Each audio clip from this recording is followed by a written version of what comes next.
In this presentation, I will be exploring the life and works of Allen Ginsberg.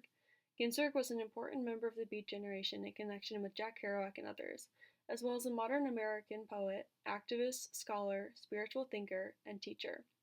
His life and works had a profound influence during his lifespan and left a lasting legacy. Allen Ginsberg was born on June 3, 1926 in Newark, New Jersey, to Louis and Naomi Ginsberg, and grew up in Paterson, a nearby town.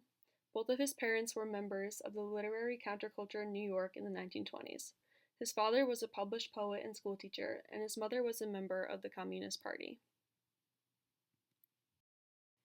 Both of Ginsberg's parents were Jewish, and embraced several progressive political perspectives that influenced Ginsberg growing up. Ginsberg's mother, Naomi, dealt with mental illness her entire life. This was a significant part of Ginsberg's upbringing and allowed him to develop a strong sense of empathy from a young age that helped foster his future passion for human rights. Allen Ginsberg attended Columbia University in 1943, where he befriended Jack Kerouac and William S. Burroughs, a friendship that resulted in the formation of the Beat generation. Ginsberg found inspiration from both of these men and was particularly moved by Kerouac's spontaneous prose, which then influenced his later writing. The original street usage meant exhausted, at the bottom of the world, looking up or out, sleepless, wide-eyed, perceptive, rejected by society, on your own, streetwise. This is one way Allen Ginsberg describes the Beat generation.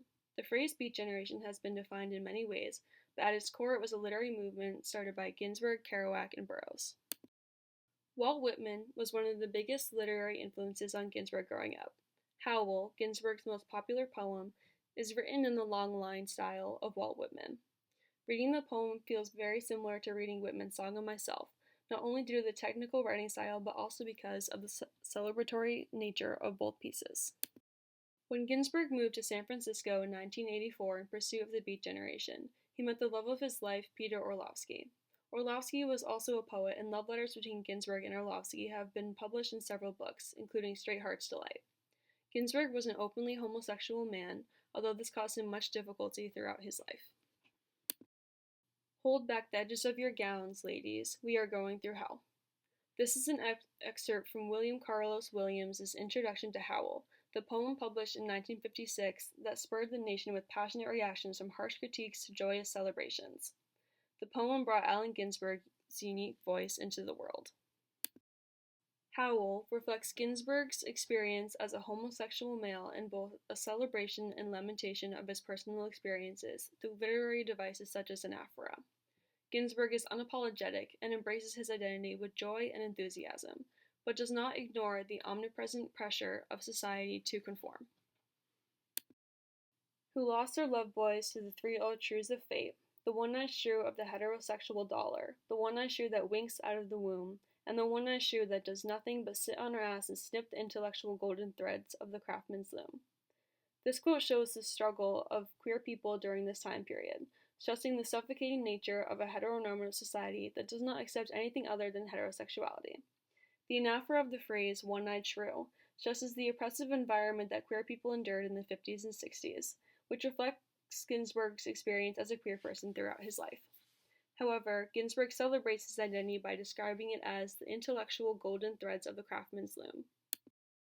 While Ginsberg himself often presented his poems as a stripping away of excess around a suppressed, pure core of essential human nature, we can see in his lyrics the sketches of more sophisticated and queer concepts of social and identity change for non-normative masculinities. This quote from Dagmar van Engen focuses specifically on exploring how Ginsberg tackles masculinity and identity in his poem. As mentioned in the previous slide, Ginsberg focuses on personal and social identity in this poem. Allen Ginsberg was a queer man who was not masculine in the way that was expected of a man in the 1950s, and Howl is not an apology for this, but a celebration. When Howl was published, Ginsberg's publisher, Lawrence Ferlinghetti, was arrested on obscenity charges. After a long trial, Howl was deemed not obscene. However, this trial resonated deeply with Ginsberg and sparked his passion for activism and the defense of First Amendment rights. Ginsberg's experience with having his voice threatened moved him to ensure those rights for himself and others.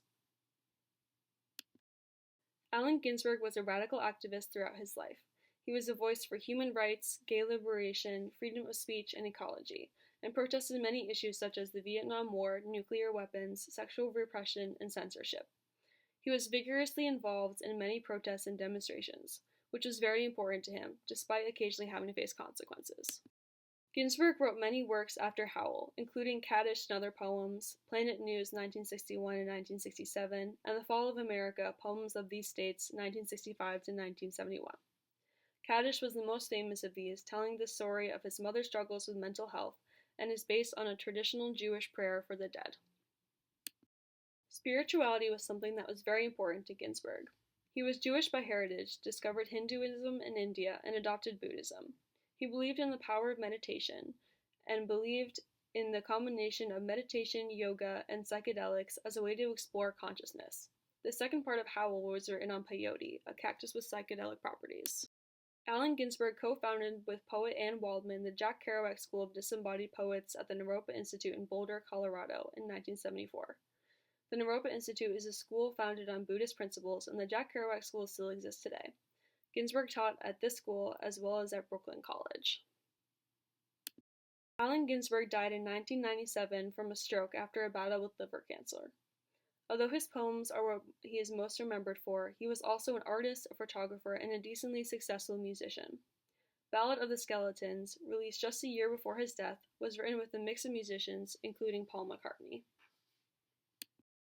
It occurs to me that I am America. This is a line from one of Allen Ginsberg's poems, and although it is not a serious statement, it reflects the global presence Ginsberg was during his time. He has left a lasting influence on society and literature.